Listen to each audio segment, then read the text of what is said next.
خودی کا نہار. السلام علیکم ورحمۃ اللہ وبرکاتہ. اللہم صلی علی محمد وعلی آل محمد وعلی اصحاب محمد. آج کی اس ویڈیو کے اندر ہم ایک ایسے نازک مسئلے کی طرف آپ کی توجہ دلانے جا رہے ہیں کہ جس کی وجہ سے اس وقت معاشرے کے اندر ایک نئی فرقہ واریت، ایک نئی جہالت کا آغاز ہو چکا ہے. وہ فرقہ واریت، وہ جہالت یہ شروع کی گئی کہ حضرت معاویہ کے نام پر عرس منائے جا رہے ہیں. حضرت معاویہ کی منقبتیں وہ بیان کی جا رہی ہیں کہ جو اس امت کے اکابرین نے کبھی بیان نہیں کی. اس میں سب سے پہلا نمبر اویس رضا قادری صاحب کا ہے، پھر الیاس اتاری صاحب کا ہے، اور عطر فروش بھی جو خود کہتے ہیں میں عطر فروش تھا. پھر تیسرا نمبر ہے الحاج حافظ طاہر القادری صاحب کا، طاہر قادری صاحب. دو نعت خوان ہیں اور ایک عالم ہے. عالم تو ان کو کہنا علم کی بھی توہین ہوگی، جس طرح کہ وہ چینل چلا رہے ہیں آپ کے سامنے ہی وہ ہے بات. تو آئیے آپ کو پہلے ان کی کچھ جہالتیں دکھا دیتے ہیں تاکہ ہم پر بات نہ آئے کہ ہم اپنے پاس سے کوئی بات کر رہے ہیں. تو پہلے کچھ ان کی شاعری، ان کے الفاظ دیکھ لیجئے حضرت معاویہ کی شان میں، پھر ہم آتے ہیں کہ یہ اس کی حقیقت کیا ہے. محب اہل بیت، محب اہل بیت، اور جس سے روٹ جائے تو رسول اس سے روٹ جائے، اور جس سے روٹ جائے تو رسول اس سے روٹ جائے. نبی گناہ بخشوائے گی، شفاعت معاویہ، شیر رضائے رب ہے باعث رضائے رب، اطاعت معاویہ. وہ جس سے روٹ جائے تو رسول اس سے روٹ جائے، گناہ بخشوائے گی شفاعت معاویہ، ہے باعث رضائے رب اطاعت معاویہ. فلاح دو جہاں بنی قیادت معاویہ. جی تو آپ نے ملاحظہ کر لیا. شروع کرتے ہیں پہلے شعر سے. محب اہل بیت معاویہ، معاویہ. حافظ طاہر قادری صاحب الحاج نے یہ بات کہی کہ محب اہل بیت. لیکن جب ہم احادیث کی کتابیں کھولیں اور تاریخ کی کتابیں کھولیں تو ہمیں یہ چیز نظر آ گئی کہ حضرت معاویہ نے جنگیں کی، کہیں حضرت علی سے، کہیں حضرت حسن سے، کہیں حضرت حسین کے لیے اپنے بیٹے یزید کو بٹھا کر جنگ کی. تو اب آپ کیا ان کو محب اہل بیت کہیں گے؟ اب فیصلہ آپ کے ہاتھ میں ہے. آگے چلتے ہیں. وہ جس سے روٹ جائیں رسول اس سے روٹ جائیں. یہ بھی شعر پڑھا گیا، گا گا کر پڑھا گیا. تو کیا یہ بات حضرت معاویہ کے لیے ہونی چاہیے آپ کے خیال میں کہ وہ جس سے روٹ جائیں رسول اس سے روٹ جائیں؟ معاویہ، معاویہ. دراصل یہ بات ہونی چاہیے تھی حضرت علی المرتضیٰ کے لیے. یعنی کیوں ہونی چاہیے تھی؟ جس وقت نبی علیہ السلام کے سامنے لوگوں نے حضرت علی کی شکایتیں کی تو اس وقت ہی نبی علیہ السلام کی زبان اقدس سے وہ الفاظ نکلے جس کو ہم آج اپنی زبانوں پہ اس لیے لے کے آتے ہیں. حضرت علی کو مولا اس لیے کہتے ہیں کہ جب لوگوں نے روٹنے کی کوشش کی حضرت علی سے تو نبی علیہ السلام نے لوگوں سے روٹ کر یہ بات فرمائی، من کنت مولا والی روایت بیان کی.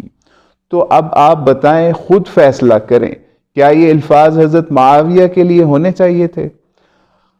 آگے چلتے ہیں. پھر انہوں نے کہا گناہ بخشوائے گی شفاعت معاویہ. ٹھیک ہے، یہ بھی حافظ طاہر قادری صاحب نے بھی کہی، اویس رضا قادری صاحب نے بھی کہی. تو اب یہ بتائیے کہ شفاعت کے تو ہم طالب تھے، بھوکے تھے، انتظار میں تھے کہ نبی علیہ السلام ہماری شفاعت کرائیں گے روز قیامت کو. تو یہ نبی علیہ السلام کی فضیلت کو معاویہ کے اوپر فٹ کر رہے ہیں. سوچنے والی بات ہے رضی اللہ تعالیٰ عنہ کے اوپر. تو پھر آگے چلتے ہیں. یا فیصلے آپ کے اوپر چھوڑ رہا ہوں کہ کیا شفاعت معاویہ کروائیں گے آپ کی؟ آگے چلتے ہیں. پھر انہوں نے کہا ویسا قادری صاحب نے ہے باعث رضائے رب اطاعت معاویہ، یعنی حضرت معاویہ کی اطاعت جو ہے وہ رضائے رب ہے. معاذ اللہ. اللہ سے ڈر جاؤ نعت خوانو. کیا تمہارے علماء تمہاری زبان نہیں پکڑ سکتے؟ کیا وہ لوگ جو تمہارے پہ نوٹوں کی بارشیں کر رہے ہیں کیا وہ تمہاری زبان نہیں پکڑ سکتے؟ جو لوگ وہاں بیٹھ کے جھوم رہے ہیں گھوم رہے ہیں کیا وہ تمہاری زبان نہیں پکڑ سکتے؟ کہ قرآن کھولیں تو قرآن کہہ رہا ہے اطیعوا اللہ و اطیعوا الرسول، اور تم کہہ رہے ہو کہ اطاعت معاویہ کی کرو گے تو اللہ کی رضا حاصل ہوگی تمہیں. اللہ سے ڈر جائیے میرے بھائیوں، اللہ سے ڈر جائیے. ان نعت خوانوں نے آپ کو بہت ذلیل کروانا ہے، یہاں نہیں آگے بھی. پھر آگے چلتے ہیں. ایک اگلا شعر انہوں نے کہا فلاح دو جہاں بنی قیادت معاویہ، یعنی فلاح دو جہاں بنی قیادت معاویہ. حالانکہ جب ہم تاریخ کی کتابیں کھولتے ہیں، حدیث کی کتابیں کھولتے ہیں تو ہمیں ان کی قیادت میں فلاح سے زیادہ خون ریزی نظر آتی ہے. یہی وجہ ہے کہ امت کے اکابرین میں سے، امت کے اسلاف میں سے، صحابہ کرام میں سے کسی ایک نے بھی خلفائے راشدین کے اندر حضرت معاویہ رضی اللہ تعالیٰ عنہ کو شامل نہیں کیا. نہ بریلوی مکتبہ فکر نے آج تک کیا، نہ دیوبندی مکتبہ فکر نے کیا. یعنی اکابرین کی بات ان کے میں کر رہا ہوں، آج کے جو مولوی ہیں ان کی بات نہیں کر رہا. نہ احمد رضا خان نے کیا، نہ مولانا قاسم نانوتوی نے کیا. تو آپ کس نظر سے یہ کہہ رہے ہیں کہ فلاح دو جہاں بنی قیادت معاویہ؟ تو اللہ سے ڈریے، اور وہ چیزیں جو نبی علیہ السلام کے لیے خاص ہیں، یعنی اطاعت، شفاعت، ان کا روٹھ جانا آپ کا دین تباہ کر دینے کے باعث ہے.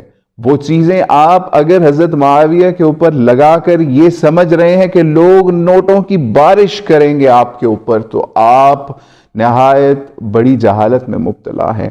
اور یہ جو الیاس اتاری صاحب عرف عطر فروش جو اپنے آپ کو کہتے ہیں، انہوں نے جو یہ کام شروع کیا، عرس منانا شروع کر دیے حضرت معاویہ کے، جلوس نکلوائے حضرت معاویہ کے.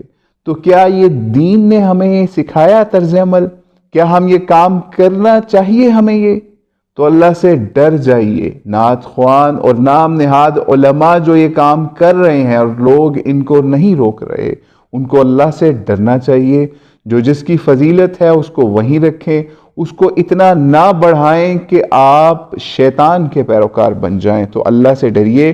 یہ پیغام پہنچانا تھا. اور آخر میں آپ کو انہی کے مکتبہ فکر یعنی بریلویت سے جن ان لوگوں کا تعلق ہے، تو آئیے انہی کے ہم کچھ قادری وغیرہ کو آپ کو سنواتے ہیں تاکہ آپ کو پتہ چلے کہ ان کے اصل علماء کیا ہیں اور یہ لوگ کس ڈگر پر چل گئے ہیں. السلام علیکم ورحمۃ اللہ وبرکاتہ. ان کو کافر و فاسق نہ کریں، زبان بند رکھیں. یہ عقیدہ کہاں سے نکل آیا؟ لوگ زبان بند کرواتے رہے 1300 سال تک ائمہ، اور آج یہ عقیدہ کہاں سے آیا کہ آپ ان کے جھنڈے اٹھا لیں اور ان کے نعرے لگائیں اور مسجد بجائے مسجد علی رکھنے کے ان کے نام پہ رکھیں اور ان کی شانوں پر ترانے اور قصیدے گائیں اور ان کے جلسے کریں اور ان کے عرس منائیں اور یوم میلاد منائیں. خدا کے لیے مجھے بتا دو 1300 سال میں یہ عقیدہ میں نے اپنی زندگی میں نہیں دیکھا. نہ اہل سنت والجماعت جو بریلوی مکتب فکر کہلاتا ہے نہ ان کے ہاں دیکھا، نہ اہل سنت والجماعت میں جو علماء دیوبند ہیں دیوبندی مکتب فکر نہ ان کے ہاں دیکھا. یہ سن لیں، میں ضمانت کے ساتھ کہہ رہا ہوں. نہ اہل حدیث مکتب فکر میں دیکھا جن کو سلفی کہتے ہیں، نہ حنفیوں میں دیکھا، نہ مالکیوں میں، نہ شافعی میں، نہ حنبلی میں، نہ مقلدین میں، نہ غیر مقلدین میں، نہ اشاعرہ میں، نہ ماتریدیہ میں، نہ علماء میں، نہ صوفیاء میں، نہ محدثین میں، نہ فقہاء میں. 1300 سال میں صرف ایک ہی عقیدہ رہا کہ غلطی پر تھے، ان کا طرز عمل خروج تھا، کسی نے بغاوت کہا، کیوں کہ خلیفہ راشد کے خلاف نکلے تھے، صرف اتنی بات۔ مگر چونکہ عمل سخت ہے، ساتھ کہہ دیا خبردار، لان تان نہیں کر سکتے، سب و ستم نہیں کر سکتے، معاملہ اللہ پہ چھوڑا، زبان کو بند رکھیں، ہر صحابی کی تعظیم کریں، ہمارے اوپر واجب کر دیا۔ عقیدہ تو یہ تھا کہ چپ رہیں، تم نے اپنی چپ توڑ دی اور نعرے لگا کر بالواسطہ مولا علی المرتضیٰ کے بغض کو پھیلانا شروع کر دیا۔ اب آج حضرت امیر معاویہ، میں خود رضی اللہ تعالیٰ عنہ کہتا ہوں، میں سب و ستم کو حرام جانتا ہوں، کف لسان کا عقیدہ میرا وہ عقیدہ ہے جو 1300 سال سے ائمہ اور اکابر اہل سنت کا کتابوں میں ہے۔